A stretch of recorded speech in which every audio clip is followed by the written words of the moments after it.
You are listening to the 4-Phase Cycle Podcast with your hosts, Megan and Alex of Zesty Ginger.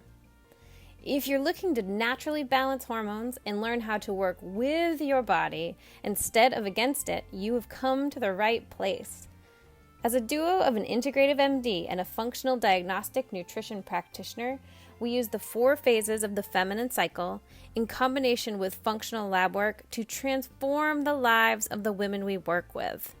Just a quick reminder though, this information is not intended to diagnose, manage, or treat disease. Always consult with your own doctor before making changes. Ready to take control of your health? Let's get started. Hello everyone, this is Alex here, and Whiskey is here too, my bulldog. If you can hear him snoring in the background, that's that. That is not like trucks downshifting on the highway, as can be confused with bulldogs. Today we're going to talk about testing with hormones, which is very exciting. So thank you for joining me. I'm really excited that you're here. We are kind of coming to the end of our podclasses, but we're getting to the really, really good stuff. So hopefully you've been following along from the very beginning and starting to live this stuff and apply it in your life. So today we're going to talk about hormonal testing in the setting of the cycle. You'll find that as you go to testing, everything from functional medicine to conventional testing always tests at certain times in the cycle because there is a quote-unquote normal expected flow of a cycle. So even though each woman will be very individual in her expression of the cycle, if you took every single woman on the planet, like however many billion there are, and drew each of them in a line on a graph and put all of them together, it would look pretty much like the same cycle, right? It would just be like a thick line that expressed the cycle, but each one of those individual women's lines would be just a little bit different. So there is a lot of ways that hormonal testing can go, but it's all done within the setting on the cycle because you want to know what you're comparing it to. Okay, so what I wanted to cover today was things that your conventional doctor can get. So if you are like, well, this is all great, but I don't have a functional doctor or practitioner that I work with. First of all, you can, there's lots of practitioners out there doing this. So if you want it, you can certainly find it. You know, we do our Healthy Hormones Group program, which includes Dutch testing, which is some of the tests that I'm going to talk about today. And we do protocols within that group. So it's certainly out there, but I wanted to give you options for if you just had your conventional doctor and you wanted insurance to cover it and kind of go down that pathway. And then we're going to talk about things that you can get from functional lab work, which is, certainly expanded, which is the draw of it. And then I'll talk about why within hormone testing, we also test for neurotransmitters. So that's exactly what we do in our group for our ladies. And I'll explain why I think that's important and why if you're working with someone that may be worth approaching them about so that you can kind of get the most comprehensive picture that you can get. All right, so let's get started. So when you go to a conventional doctor, it actually kind of depends on who you go to. So if you just have a family doctor that you're seeing, what they are usually most comfortable getting is day 21 progesterone. And that is you map out the cycle just like you normally would with everything that we're doing. And then on day 21, go in and get blood work. And then they're also usually pretty comfortable getting thyroid test. And that's a little bit of a problem because a lot of times underlying hormonal issues will impact the thyroid. And as you can see from everything we've talked about, all of these systems go together, right? So the thyroid stimulating hormone is made in the pituitary, just like the hormones that stimulate the ovaries. So if you have problem with your pituitary, it will impact your thyroid. So all of these people are getting diagnosed with thyroid problems, but some of them, if not, a fair amount of them, likely don't have a primary thyroid problem. They have underlying hormone problem that's impacting their thyroid. But obviously you have to do some more digging. But in any case, with that caveat in mind, they're usually pretty comfortable getting thyroid testing, and so that's something you can get. So that right there are going to be some of your options. You can also get, to look at what your blood glucose is, and then sometimes they can get a hemoglobin A1C that you can have a fasting one, and then the hemoglobin A1C is actually a number that you get that tells you how your glucose control has been over the last 3 months. And so that is just kind of conventional stuff that you can get with most providers if you talk to them about it. And so that can give you a little bit of a snapshot as to what's going on. Fewer people are comfortable with getting a 21-day estrogen because estrogen is a little bit more complex, and it's, the way that all the signaling goes together. And so sometimes practitioners don't necessarily know how to interpret the estrogen levels, but sometimes they can do that too. Now, if you go to a reproductive endocrinologist, or let me jump to, if you go to an OB, they're going to be a lot more comfortable because they all rotate through things like reproductive endocrinology. And so generally they'll be able to get a couple different, progesterone, estrogen, and sometimes they can get a DHEA on day 21. They know how to interpret an ultrasound. So at the same time, you can get an ultrasound, see if you have cysts in your ovaries, endometriomas,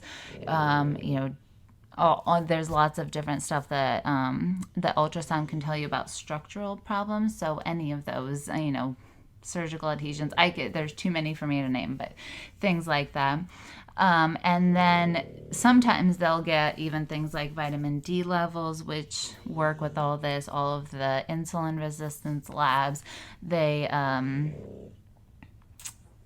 think that's it. I'm just trying to be comprehensive. So, the OBs are good at doing this, and so you can go visit your OBGYN. If not, there are reproductive endocrinologists. Some of them are just, all they do is try to get you pregnant, and that's something that they will, generally make pretty clear if that's what that doctor is about. But then there's a decent amount of them that are that deal with, even if you're not trying to get pregnant right now, they're really, really detailed in their interpretation of, labs, and they have a lot more than they can get. So when I went to my reproductive endocrinologist, she actually had me come back every 2 to 3 days throughout my entire cycle. So from day 3, day 7, day 11, day 14, day 19, day 21, day 24, and then that was it. And so that was all the times I went in. And then I also got, I got blood work then and ultrasounds. And so she literally saw an entire cycle and then mapped it over what a normal cycle should look like. And she could see that, this was back in med school, but she could see that the first half of my cycle normally, then after I would ovulate, then everything would kind of bottom out, which is exactly what I was having. I was having really heavy periods, then I would feel fine for a week, and then after ovulation, I would just be like spotting, feeling crappy, low libido, low energy, fuzzy thinking, kind of low motivation, and all of that stuff. So they can see that. They can test for your LH surge, which is basically what you measure with those ovulation predictor kits, but then they also compare that to the ultrasound. So on ultrasound, they should see a dominant follicle that then after the LH surge should look like it ruptured and released an egg, and then that becomes its own little spot that secretes progesterone and a lot, other signaling compounds, so that the second half of the cycle you feel good. Okay, so they can actually see that. Now, there's no direct way to see actual ovulation, because theoretically there could be a scenario where you could have a follicle that ruptures, but there's no mature egg that was released from there. But that is a lot rare. And, at least by the time you get to that point where you're kind of trying to figure out stuff like that, you're probably working with someone and tracking things very closely, in which case there's a lot more to consider. The reproductive endocrinologist will also get things like prolactin, other pituitary hormones to see how you're doing. They can get a lot more if something's wrong with your preliminary thyroid results. They can get a whole panel. They look at inflammatory markers. They can look at autoimmune antigen or like antibodies that are floating around. You can look for antibodies to ovarian tissue. You can look for antibodies for like endometriomas. There's lots of really, really interesting stuff that they can get if you want to go that conventional route. And I have, to be fair, we offer functional lab work, but I myself, with all of this stuff, have gone through this process through conventional medicine, and I really felt like I got a lot out of it. So I know in the kind of crunchy, unconventional medicine world, we tend to rag on conventional medicine because we're like, oh, it's so incomplete, blah, blah, blah. It doesn't take into account our stress levels, and it doesn't take into account our life. And, heck, it doesn't even barely takes into account our cycles other than to know when to test. But there really are great things that we can do with conventional medicine, and I will always be an advocate for conventional medicine because there's a lot of stuff that we do right here, and there's a lot of doctors doing really, really cool work because they really care about patients.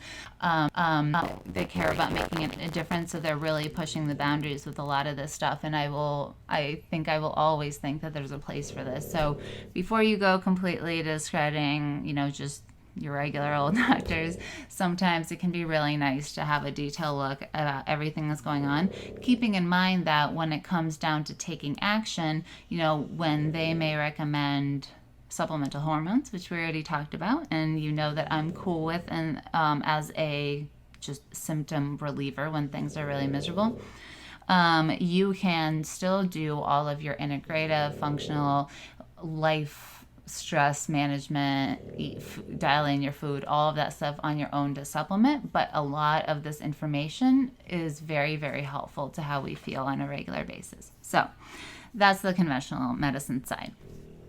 On the functional medicine side, Megan and I have spent a long time looking into different lab work, and what we have ultimately ended up doing is using Dutch testing. So that's the dried urine test for comprehensive hormones. And it's basically a test that you take between days 19 and 22 of your cycle. And they are, you do 4 or 5 sheets that you pee on and then dry, hence the dried urine thing. And then once you get all 5 samples throughout, it's basically over an overnight period. So you do 2 the evening time of one day, and then 1 at night if you wake up to pee, which I did all the times I've done it. And then 4 and 5 are the morning ones. And so you pee on those, you dry them, you send them in the mail, and then you get this like multiple page document that has all of the lab work, and the information that you get from Dutch tests are crazy. If you don't know who she is, go follow Dr. Carrie Jones on Instagram. She works for the Dutch company. She's a doctor there, and we really, really respect her work, and what her understanding of all of this stuff is really, really impressive. So go chat with her. But she is, she obviously loved the test enough that she works for that company, and she helps other practitioners interpret test results. And then we also do sorry, I got distracted because I heard my Megan. I have a special ringtone for Megan, and I heard my Megan ringtone, and I was like, she calls. But no, so the company sends you results, and they are ridiculously detailed, and that's why they have practitioners on payroll to help people figure all of this out. But it does an amazing job of not only describing your entire hypothalamic, pituitary, adrenal, and ovarian axis, but also tells you information about all of the other systems that interfaces. So it tells you how well you're metabolizing things in your liver. It talks about what pathways your testosterone metabolism takes. So there's an androgenic metabolite and there's a less androgenic. So that's why two people can both have high testosterone, but one has symptoms of, PCOS, hair loss on the head, but hair, male pattern hair growth, acne, all of this stuff, and the other woman doesn't. And so it depends on how you're breaking down these compounds and breaking down these hormones. And then it talks about gut health. It tells you things about thyroid. It tells you how things are being signaled in the body. It's incredibly detailed and we love it. And so in our program, what we do is we create the protocol for our ladies based on the Dutch test and neurotransmitter testing, which I'll talk about as well. But then we also have created videos to teach them how to interpret these results on their own, because what we want them to be able to do is, without having to have us always around for the rest of their life, they can go order lab work. They know how to interpret it. They know what it means for them. They're like, oh yeah, back when I was stressed 3 years ago, postpartum, the way I'm feeling now is what it feels like then. And then they go and they look at their test and they're like, oh, I get it now. And so a lot of them will come back and rewatch those videos again, just so they always have access to them and can respond to pretty much anything going on in their life. And so, that's why we do it that way. So even though it's really comprehensive, there is a way to break it down so that almost anybody who is experiencing hormone stuff does just fine interpreting the results for themselves, and then only getting help when there's something that they don't have a good understanding of. And so for that reason, that's how we do it, and that's just how we feel like it's the most helpful. The reason why we get neurotransmitter testing in addition to this, we get it at the same time, that's a saliva test. And we get that because, just like we've been talking about the whole time with journaling and meditation and the rituals and everything that we do, is that your endocrine system, while it's very powerful, it's very important, it sets the tone for a lot of things, it still needs input. It needs to be told what to do from the central nervous system. And the way that the central nervous system communicates within itself is through the action of neurotransmitters. And they're just different, just like how estrogen, progesterone, there's neurotransmitters that is kind of like serotonin. And so we believe that to get the most out of your Dutch test and protocol, you need to understand what the input to the endocrine system is, so that you can kind of mitigate the damage coming through there. So you can get your endocrine system great with that. You get your Dutch test, you get your protocol, you do all this stuff, and your endocrine system is like, yeah. But if your incoming input from the central nervous system is, oh my gosh, we're under attack and you're going to die at any second, you are never going to get meaningful, long-lasting results. You will just end up spinning around in a circle, because you'll start feeling better and then something small will come and throw you off track, like you stay up late because you're traveling, and so you get really bad sleep one night and it seems to just destroy you for a week, or you get exposed to one food and it just throws you off balance for a couple weeks, or you name it. But basically one small little thing, like I had a couple glasses of wine and now all of a sudden I can't sleep for 3 weeks. When you have that kind of stuff going on, it really should make you ask yourself, what input is coming into this that is causing me to not move the needle from this location that I'm at? And many times it's that underlying system that's the problem. And so many times we will get someone who has gotten hormone testing with another practitioner but only got end result hormones. and they'll do something that impacts it, and they feel a little bit better, and then they kind of backslide, which is how they end up coming to us. And then usually what we end up seeing when we get the Dutch test and the neurotransmitters is that usually there is a problem within their neurotransmitters that is causing the problem to not get better in the endocrine system. And so that input always coming in is just interfering with their ability to create change that lasts and to create health that allows them to stop paying attention to every single detail in their health world and just live their lives, which is what we all ultimately want to be able to do, right? We're always going to have to think of health, but we don't want it to be such a pervasive thing in our lives that we aren't even allowed to do the things we want to do because we're always worrying about it. So that's the deal with the neurotransmitters. And then based on that, we do the protocol. And then just like with the Dutch test, we have videos and we teach you or teach our ladies how to interpret their own results from the neurotransmitters. So again, we want to give you the tools so that you can follow your own health up. You know how to take charge, you know how to interpret it, and then you have tools to know where to go if you have problems that you run into. And they tend to be like problems that you can get help with, get addressed, and then move on with your life. I'm so sorry that there's such snoring going on in the background. That is just Whiskey's little face is just too smushed to breathe, right? But thank you for putting up with that. Hopefully it's calming and not too distracting. All right, ladies. That is it for when it comes to testing. Come hang out with us. We're on Instagram. It's Zesty_Ginger. We hang out there the most, although we're also on Facebook. And then definitely stop by the website. That's zestyginger.com, and you can see all the free content that we have there about this. And then we have if you have questions, it's support@zestyginger.com. It's basically all just Zesty Ginger, so come on over. I'm sure you can find us. All right. Have a wonderful day, and I'll see you soon.